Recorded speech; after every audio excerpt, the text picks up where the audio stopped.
ഞാൻ ഇനിയുള്ള കുറച്ച് സമയം വളരെ പ്രധാനപ്പെട്ട ചില കാര്യങ്ങൾ നിങ്ങളെ ഒന്ന് പഠിപ്പിക്കുവാൻ, മനസ്സിലാക്കി തരുവാൻ ആഗ്രഹിക്കുന്നു. അത് കേട്ടോണ്ടിരിക്കുമ്പോൾ തന്നെ നിങ്ങളുടെ അകത്ത്, നിങ്ങളുടെ ജീവിതത്തിൽ വലിയ അത്ഭുതങ്ങളെ പരിശുദ്ധാത്മാവ് ചെയ്യാനായിട്ടിടയാവും. ഈ ഇൻഫർമേഷനുകളല്ല നമ്മുടെ ജീവിതത്തിൽ വിടുതലിനെ കൊണ്ടുവരുന്നത്. ആ ഇൻഫർമേഷനുകൾ നമ്മളെ ലീഡ് ചെയ്യും. പക്ഷെ ആ ഇൻഫർമേഷനുകൾ നമ്മളെ ലീഡ് ചെയ്തിട്ട് അത് നമ്മളൊരു റെവലേഷനായി മാറുന്നെങ്കിൽ അവിടെയാണ് നമ്മുടെ ലൈഫ് ഒരു മിറക്കിളായി തീരുന്നത്. ഇപ്പോൾ യേശുവിൻ്റെ അടുക്കൽ വന്നാൽ വിടുതലുണ്ടെന്നും, യേശുവിൻ്റെ അടുക്കൽ വന്നാൽ രക്ഷയുണ്ടെന്നും, യേശുവിൻ്റെ അടുക്കൽ വന്നാൽ സൗഖ്യമുണ്ടെന്നും ഒക്കെയുള്ള informations that is very good. അത് നല്ലത് തന്നെയാണ്. പക്ഷെ അതിൻ്റെ അടിസ്ഥാനത്തിൽ യേശുവിൻ്റെ അടുക്കൽ വരുന്നു, പ്രാർത്ഥനയ്ക്ക് കടന്നു വരുന്നു, വചനം കേൾക്കുന്നു.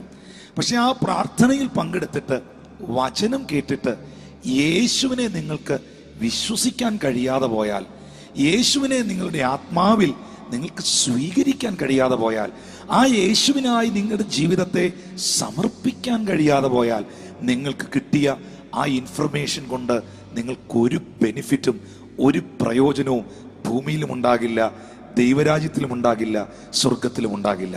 എന്നാൽ യേശുവിൻ്റെ അടുക്കൽ വന്നാൽ വിടുതലുണ്ട്, യേശുവിലേക്ക് വന്നാൽ സൗഖ്യമുണ്ട്, യേശു ക്രിസ്തുവിലായാൽ പാപ വിമോചനവും ശാപ വിമുക്തിയും നിത്യജീവനും ഒക്കെ എനിക്ക് ലഭിക്കുവാനിടയാകും എന്ന ഇൻഫർമേഷൻ്റെ അടിസ്ഥാനത്തിൽ, ആ അറിവിൽ നിന്ന് കർത്താവിൻ്റെ അടുക്കൽ വന്നിട്ട് ദൈവത്തിൻ്റെ മാറ്റമില്ലാത്ത വചനം കേട്ട് പരിശുദ്ധാത്മാവിൻ്റെ ആ സാന്നിധ്യം അനുഭവിച്ച് ദൈവവചന കൽപ്പനയായ വിശ്വാസ സ്നാനമൊക്കെ സ്വീകരിച്ച് രക്ഷിക്കപ്പെട്ട് കർത്താവിന് വേണ്ടി നിങ്ങളുടെ ജീവിതത്തിൻ്റെ എല്ലാ മേഖലകളെയും സമർപ്പിച്ച് കർത്താവിനായി, യേശുവിനായി നിങ്ങൾ ജീവിക്കാൻ തുടങ്ങിയാൽ വെളിപ്പാടിൽ നിന്നുകൊണ്ട് യേശു ജീവനുള്ള ദൈവമാണ്, യേശു കർത്താവ് ഏക സത്യ നിത്യ ദൈവമാണ്, യേശു കർത്താവ് വഴിയും സത്യവും ജീവനുമാണ്, യേശുവല്ലാതെ മറ്റൊരു രക്ഷകനില്ല, മറ്റൊരു വിമോചകനില്ല, മറ്റൊരു വിടുതൽ തരുവാൻ വിടുവിക്കുന്നവനില്ല, ഒരു ദാതാവില്ല. ഇങ്ങനെയൊക്കെയുള്ള ആഴമേറിയ ആ വെളിപ്പാടിൽ, ആ ബന്ധത്തിൽ നിങ്ങൾക്ക് മുന്നേറുവാൻ കഴിഞ്ഞാൽ അതൊരു ബ്ലെസ്സഡ് ലൈഫായിരിക്കും. നിങ്ങളുടെ മരണത്തിനപ്പുറത്ത് നിങ്ങളുടെ ആത്മാവ് നിത്യതയിലെത്തും. അപ്പോൾ ഞാൻ പറയുന്നത്, നമ്മുടെ ലൈഫ് ഒരു മിറക്കിളായി തീരണമെങ്കിൽ, അല്ലെങ്കിൽ നമ്മുടെ ജീവിതത്തിൽ ഒരു മിറക്കിൾ ദൈവത്തിന് കൊണ്ടുവരണമെങ്കിൽ നമ്മൾ ആ വെളിപ്പാടിൽ ജീവിക്കണം. ഞാൻ 1-2 സംഭവങ്ങൾ നിങ്ങളെ കാണിക്കാൻ പോവാണ്. യോഹന്നാന്റെ സുവിശേഷം 6-ാം അധ്യായം 1 മുതൽ 10 വരെയുള്ള വാക്യങ്ങൾ. അവിടെ എഴുതിയിട്ടുണ്ട്, അനന്തരം യേശു തിബരിയാസ് എന്ന ഗലീല കടലിൽ അക്കരയ്ക്ക് പോയി. അവൻ രോഗികളിൽ ചെയ്യുന്ന അടയാളങ്ങളെ കണ്ടിട്ട് ഒരു വലിയ പുരുഷാരം അവന്റെ പിന്നാലെ വന്നു. എല്ലാവരും കേൾക്കുന്നുണ്ടോ? അവൻ രോഗികളിൽ ചെയ്യുന്ന അത്ഭുതങ്ങളെ കണ്ടിട്ട് ഒരു വലിയ പുരുഷാരം യേശുവിന്റെ പിന്നാലെ വന്നു. അവരെന്തിനാ യേശുവിന്റെ പിന്നാലെ വന്നത്? യേശുവിനെ വെളിപ്പെട്ട് കിട്ടിയിട്ടാണോ? യേശു ദൈവമാണെന്ന് തിരിച്ചറിഞ്ഞിട്ടാണോ? യേശു അത്ഭുതത്തിന്റെ ദൈവമെന്ന് മനസ്സിലാക്കിയിട്ടാണോ? ഒരിക്കലുമല്ല. 2-ാമത്തെ വാക്യം പറയുന്നു, അവൻ രോഗികളിൽ ചെയ്യുന്ന അടയാളങ്ങളെ കണ്ടിട്ട് ഒരു വലിയ കൂട്ടം പുരുഷാരം അവനെ അനുഗമിച്ചു എന്ന. അങ്ങനെ കർത്താവിലേക്ക് വരുന്ന, അനുഗമിക്കുന്ന ഒരുപാട് ആൾക്കാരുണ്ട്. ചിലരുടെ സൗഖ്യങ്ങൾ കണ്ടിട്ട്, ചിലരുടെ ജീവിതത്തിൽ നടക്കുന്ന വിടുതലുകൾ കണ്ടിട്ട്, അല്ലെങ്കിൽ ഒരു ചർച്ചിൽ ചെന്ന് നിന്നു, നിങ്ങളുടെ കണ്ണുകൾക്ക് ചിന്തിക്കുവാനും വിശ്വസിക്കുവാനും കഴിയാത്ത ഒരു മിറക്കിൾ യേശു കർത്താവിന്റെ പരിശുദ്ധ ആത്മാവ് അവിടെ ചെയ്തു. അത് കണ്ടോണ്ട് അടുത്ത ആഴ്ച ഞാൻ ഇനി ചർച്ചയിൽ വരാൻ പോവാ, അത് കണ്ടോണ്ട് ഇതെന്റെ വീട്ടിൽ സംഭവിക്കുന്നത് വരെ ഞാൻ പള്ളിയിൽ പോകും, ഞാൻ 6 ആഴ്ച മുടങ്ങാതെ ആരാധനയ്ക്ക് പങ്കെടുക്കും, ഞാൻ എല്ലാ വെള്ളിയാഴ്ചകളിലും പ്രാർത്ഥനയ്ക്ക് വരും, 3 ആഴ്ച ഞാൻ വന്നുകൊള്ളാമേ യേശുവേ എന്നുള്ള രീതിയിൽ അങ്ങനെ പോകുന്ന ലൈഫല്ല വെളിപ്പാടിൽ ഉള്ള ജീവിതം.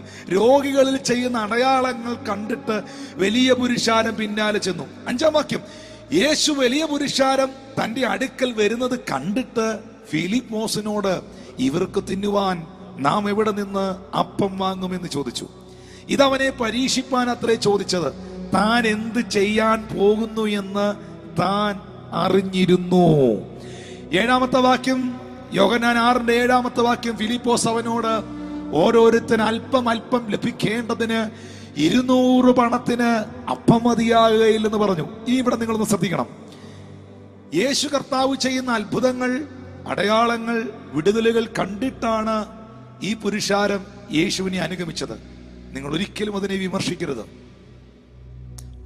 യേശു ചെയ്യുന്ന അത്ഭുതങ്ങളെയോ യേശു കർത്താവിന്റെ പ്രവർത്തികളെയോ ഒരിക്കലും തുച്ഛീകരിക്കരുത്. എൽഷദായി സഭയോട്, ഈ ഉണർവിന്റെ കൂട്ടായ്മയോട്, ഇതിൽ നിൽക്കുന്ന ദൈവദാസന്മാരോടൊക്കെ എപ്പോഴും ഞാൻ പറയുന്നൊരു കാര്യമാണ്, ഹല്ലേലൂയ, വിടുതലിന്റെ വില എന്തെന്ന് ആ വിടുതൽ പ്രാപിച്ചവനെ അറിയത്തുള്ളൂ. യേശു തലവേദന സൗഖ്യമാക്കുന്നതിൽ വല്ല കാര്യമുണ്ടോ എന്ന് അറിയണമെങ്കിൽ സ്ഥിരം തലവേദനയ്ക്ക് മരുന്ന് കഴിക്കുന്നവനോട് ചോദിക്കണം.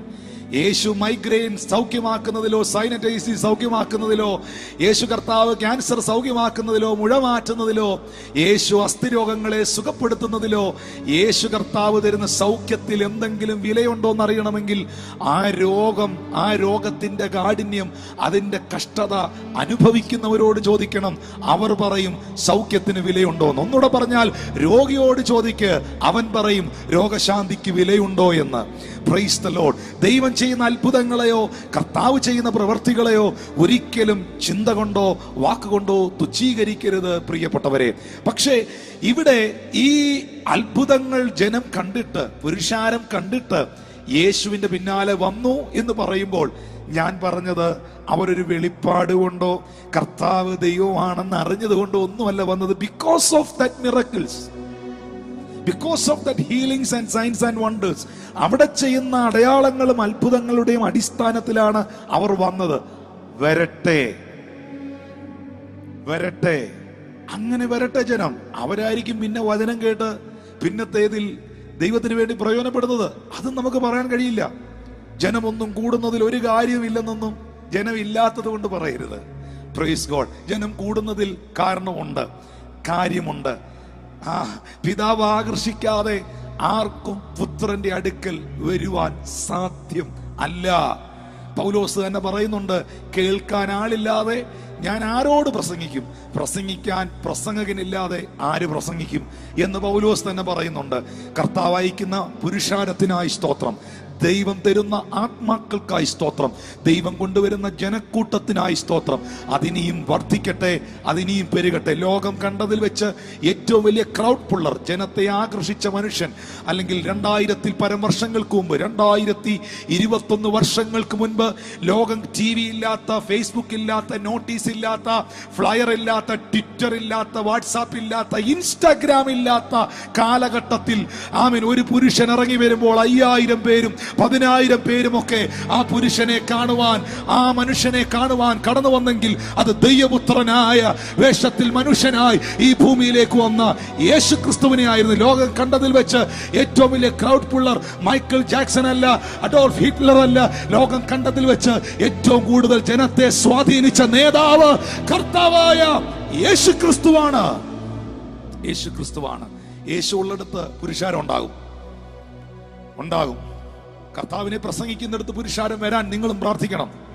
അനവധി ആൾക്കാർ വരാൻ പ്രാർത്ഥിക്കണം. ലൂക്കോസ് 12 വായിക്കുന്നുണ്ട്, പുരുഷാരത്തിന്റെ പെരുപ്പം ഹേതുവായി അവർ പരസ്പരം നിൽക്കാൻ, ചവിട്ടാൻ അവർക്ക് ഇടമില്ലായിരുന്നു. ലൂക്കോസ് 12:1 എടുത്തേ. ലൂക്കോസ് 12:1 എന്റെ ചിന്ത. ലൂക്കോസ് 12:1. അതിനിടെ പുരുഷാരം തമ്മിൽ ചവിട്ടുവാൻ തക്കവണ്ണം ആയിരമായി തിങ്ങി തുടങ്ങിയപ്പോൾ, കണ്ടോ, കാലുകുത്താൻ സ്ഥലമില്ല. നമ്മൾ പറയത്തില്ലേ, പൂഴിമണ്ണ് വാരി മേളിലോട്ട് എറിഞ്ഞാൽ താഴോട്ട് വീഴത്തില്ല.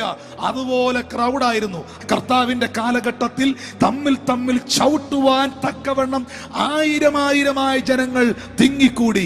പരിശുദ്ധാത്മാവുള്ളിടത്ത് ജനമുണ്ടാകട്ടെ, യേശു ഉള്ളിടത്ത് ജനം കടന്നു വരട്ടെ. 10,000 വിടുവിക്കപ്പെടട്ടെ, ലക്ഷങ്ങൾ ക്രിസ്തുവിലേക്ക് നയിക്കപ്പെടട്ടെ. ആയിരമായി ദൈവസഭയെ എല്ലായിടങ്ങളിലും സ്വർഗത്തിലെ ദൈവം വളർത്തട്ടെ എന്ന് ഞാൻ ആത്മാർത്ഥമായി പ്രാർത്ഥിക്കുകയാണ്. നിങ്ങൾ അത്ഭുതങ്ങളെ വിമർശിക്കരുത്, നിങ്ങൾ ദൈവപ്രവർത്തികളെ തുച്ഛീകരിക്കരുത്. കർത്താവിൻ്റെ ആത്മാവ് പെട്ടെന്ന് എന്നോട് പറയുകയാണ്, നീ ജനത്തോട് പറ, നിങ്ങൾ എന്തിനെ എതിർക്കുന്നോ നിങ്ങൾക്കൊരിക്കലും നിങ്ങളുടെ ജീവിതത്തിൽ അത് അനുഭവിക്കുവാൻ കഴിയുകയില്ല. നിങ്ങൾ അത്ഭുതങ്ങളെ, ദൈവപ്രവൃത്തികളെ എതിർത്താൽ, വിമർശിച്ചാൽ, തുച്ഛീകരിച്ചാൽ നിങ്ങളുടെ ജീവിതത്തിൽ നിങ്ങൾക്കത് അനുഭവിക്കാൻ കഴിയുകയില്ല. നിങ്ങൾ ദൈവം തരുന്ന പ്രോസ്പെരിറ്റിയെ, അഭിവൃദ്ധിയെ, അനുഗ്രഹങ്ങളെ എതിർത്താൽ, ക്രിട്ടിസൈസ് ചെയ്താൽ, വിമർശിച്ചാൽ നിങ്ങളുടെ ആയുസ്സിൽ നിങ്ങൾക്ക് പ്രോസ്പർ ആകാൻ കഴിയുകയില്ല. നിങ്ങൾ ദൈവികമായ കൃപാവരങ്ങളെ, പരിശുദ്ധാത്മാവിൻ്റെ ഗിഫ്റ്റുകളെ, ദൈവത്തിൻ്റെ പ്രവൃത്തികളെ എതിർത്താൽ, തുച്ഛീകരിച്ചാൽ, ഇടിച്ചു കളഞ്ഞാൽ, വിമർശിച്ചാൽ, മനസ്സുകൊണ്ട് അവിശ്വസിച്ചാൽ, ക്രിട്ടിസൈസ് ചെയ്താൽ, കുറ്റപ്പെടുത്തിയാൽ നിങ്ങളുടെ ആയുസ്സിൽ നിങ്ങൾക്ക് അശുശ്രൂഷ ചെയ്യുവാൻ കഴിയുകയില്ല. ഇത് പെട്ടെന്ന് ഇതിൻ്റെ ഇടയ്ക്ക് കയറി പറയാൻ ദൈവാത്മാവിനെ പ്രേരിപ്പിച്ചു. ഞാൻ ഈ ഭാഗത്തിലേക്ക് നിങ്ങളുടെ ശ്രദ്ധയെ കൊണ്ടുവരട്ടെ പ്രിയരെ. ഈ ഫിലിപ്പോസ് എന്ന് പറയുന്ന മനുഷ്യൻ യേശു കർത്താവിനോട് യോഹന്നാൻ 6:5 ചോദിക്കുന്നു. ഇത്ര വലിയ പുരുഷാരം അടുക്കൽ വരുന്നത് കണ്ടിട്ട് ഫിലിപ്പോസിനോട് ഇവർക്ക് തിന്നാൻ എവിടെ നിന്ന് അപ്പം വാങ്ങും എന്ന് യേശു ചോദിച്ചു. 6ാമത്തെ വാക്യം നിങ്ങൾ ശ്രദ്ധിച്ചോ? ഇത് അവനെ പരീക്ഷിപ്പാൻ അത്രേ ചോദിച്ചത്. താൻ എന്ത് ചെയ്യാൻ പോകുന്നു എന്ന് താൻ അറിഞ്ഞിരുന്നു.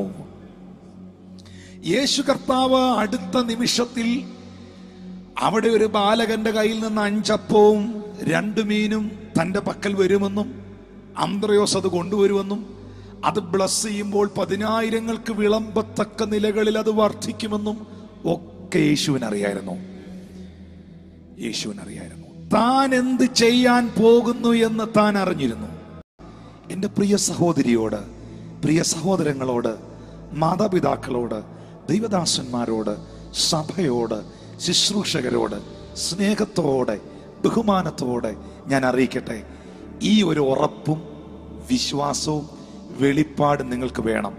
അവൻ എന്ത് ചെയ്യുവാൻ പോകുന്നു എന്ന് അവനറിയാം. നമ്മുടെ ഇന്നലകളെ നമുക്കറിയാം, നമ്മുടെ ഇന്നിനെ നമുക്കറിയാം, പക്ഷെ നമ്മുടെ നാളകളെ നമുക്കറിയില്ല. പക്ഷെ യേശുവിൻ്റെ പ്രത്യേകത, കർത്താവിൻ്റെ പ്രത്യേകത, അവന് നമ്മുടെ ഇന്നലകളെ അറിയാം, അവന് നമ്മുടെ ഇന്നിനെ അറിയാം, അവന് നമ്മുടെ അടുത്ത മണിക്കൂറുകളെ അറിയാം, നമ്മുടെ നാളുകളെ അറിയാം. താൻ എന്ത് ചെയ്യാൻ പോകുന്നു എന്ന് താൻ അറിഞ്ഞിരുന്നു. നമുക്ക് ഇതറിയാൻ പറ്റാതെ പോകുന്നതാണ് നമ്മുടെ നിരാശയ്ക്കുള്ള കാരണം. നമ്മളിങ്ങനെ വളരെ വിഷമിച്ച് ഇരിക്കുന്നതിൻ്റെ കാരണം, സങ്കടപ്പെട്ടിരിക്കുന്നതിൻ്റെ കാരണം. എന്നാൽ യേശു കർത്താവ് നിങ്ങളോട് പറയുന്നു, പരിശുദ്ധാത്മാവ് നിങ്ങളോട് പറയുന്നു, നിങ്ങളുടെ നാളുകളെ അറിയുന്ന ഒരു ദൈവം നിങ്ങൾക്ക് വേണ്ടി ജീവിക്കുന്നു. താൻ എന്ത് ചെയ്യുവാൻ പോകുന്നു എന്ന് താൻ അറിഞ്ഞിരുന്നു. പ്രിയപ്പെട്ടവരെ, അടുത്ത വർഷങ്ങളിൽ, അടുത്ത മണിക്കൂറുകളിൽ, അടുത്ത ദിനങ്ങളിൽ, അടുത്ത മാസങ്ങളിൽ നിങ്ങൾ എന്താകുമെന്നും നിങ്ങൾ എവിടെയായിരിക്കുമെന്നും നിങ്ങൾ എവിടെ എത്തിക്കുമെന്നും അറിയാവുന്നൊരു ദൈവം നിങ്ങൾക്ക് വേണ്ടി ജീവിക്കുന്നു. താൻ എന്ത് ചെയ്യാൻ പോകുന്നു എന്ന് താൻ അറിഞ്ഞിരുന്നു. പക്ഷേ ഇത്ര വലിയ പുരുഷാരത്തിന് മതിയായ അപ്പം ഈ കാട്ടിൽ നമുക്ക് എവിടെയെന്ന് ചോദിക്കുന്ന സാഹചര്യങ്ങളെ നോക്കുന്ന അന്ത്രയോസിന് അതറിയാൻ പറ്റിയില്ല. സാഹചര്യങ്ങളെ നോക്കുന്നവർക്ക് പ്രസന്റ് സിറ്റുവേഷനെ, ഇപ്പോൾ സംഭവിച്ചുകൊണ്ടിരിക്കുന്ന പ്രതിസന്ധികളെ, ഇന്നലകളിൽ സംഭവിച്ച പ്രതികൂലങ്ങളെ, ഇപ്പോൾ നടന്നുകൊണ്ടിരിക്കുന്ന വ്യഥകളെ, വേദനകളെ, തകർച്ചകളെ, നഷ്ടങ്ങളെ ഒക്കെ ചിന്തിച്ചു കൊണ്ടിരിക്കുന്നവർക്ക് ഒരിക്കലും നാളുകളെ കാണാൻ കഴിയുകയില്ല. നാളുകളെ കുറിച്ച് അവർക്ക് വിശ്വസിക്കുവാനും കഴിയുകയില്ല. എന്നാൽ പൗലോസ് പറയുന്നു, പിൻപിലുള്ളതിനെ മറന്ന് മുൻപിലുള്ളതിനെ ആഞ്ഞ് ക്രിസ്തുവേശുവിൻ്റെ പരമവിളിയെ ലാക്കാക്കി മുന്നിലേക്ക് ഓടുന്നവർക്ക്, മുന്നിലേക്ക് കാൽച്ചുവടുകൾ വയ്ക്കുന്നവർക്ക്, വിശ്വസിക്കുന്നവർക്ക്, നാളുകളിലേക്ക് കരുതിയിരിക്കുന്ന, നാളുകളിലേക്ക് ചിലതൊരുക്കിയിരിക്കുന്ന സർവശക്തനാകുന്ന ദൈവത്തെ അവർക്ക് കാണാൻ കഴിയും. അവരുടെ മുമ്പിൽ ചെങ്കടലല്ല, അവരുടെ മുമ്പിൽ ചെങ്കൽ പാതയാണ്. അവരുടെ മുമ്പിൽ എരിഹോവല്ല, എരിഹോവിനെ നിലംപരിചാക്കുന്ന ദൈവമാണ്. അവരുടെ മുമ്പിൽ ഗോലിയാത്തല്ല, അവരുടെ മുമ്പിൽ ഗോലിയാത്തിനെ വീഴ്ത്തുന്ന സർവശക്തനായ ദൈവമാണ്. അവരുടെ മുമ്പിൽ മരണയോർദാനല്ല, യോർദാനെ വിഭാഗിക്കുന്ന ദൈവമാണ്. അവരുടെ മുമ്പിൽ വായ് തുറന്ന് നിൽക്കുന്ന സിംഹങ്ങളല്ല, അവരുടെ മുമ്പിൽ സിംഹത്തിന്റെ വായ അടയ്ക്കുന്ന ദൈവമാണ്. അവരുടെ മുമ്പിൽ വിഴുങ്ങുന്ന അഗ്നിയല്ല, തീയുടെ ബലത്തെ കെടുത്തുന്ന സർവശക്തനായ ദൈവമാണ്. അതുകൊണ്ട് നാളുകളെ ഓർത്ത് നിങ്ങൾ ആകുലപ്പെടരുത്. നാളുകളെ ഓർത്ത് ഭയപ്പെടരുത്. നാളുകളെ ഓർത്ത് നിങ്ങളുടെ ഹൃദയം ഇടിഞ്ഞു പോകരുത്. പ്രിയരെ, താൻ എന്ത് ചെയ്യുവാൻ പോകുന്നു എന്ന് താൻ അറിഞ്ഞിരുന്നു. യേശു എന്താണ് അടുത്ത മണിക്കൂറിൽ അവിടെ ചെയ്യാൻ പോകുന്നതെന്ന് ആ കൂടിയിരുന്ന 5000 പേർക്ക് അറിയില്ലായിരുന്നു. ശിഷ്യഗണത്തിനറിയില്ലായിരുന്നു. മാറോട് ചാരിക്കിടന്ന ഹൃദയത്തിന്റെ സ്പന്ദനങ്ങൾ പോലും തൊട്ടറിഞ്ഞ യോഹന്നാൻ അറിയില്ലായിരുന്നു. പക്ഷേ അവനറിയാമായിരുന്നു അടുത്ത മണിക്കൂറിൽ, അടുത്ത മിനിറ്റിൽ താൻ എന്ത് ചെയ്യുവാൻ പോകുന്നു എന്ന്.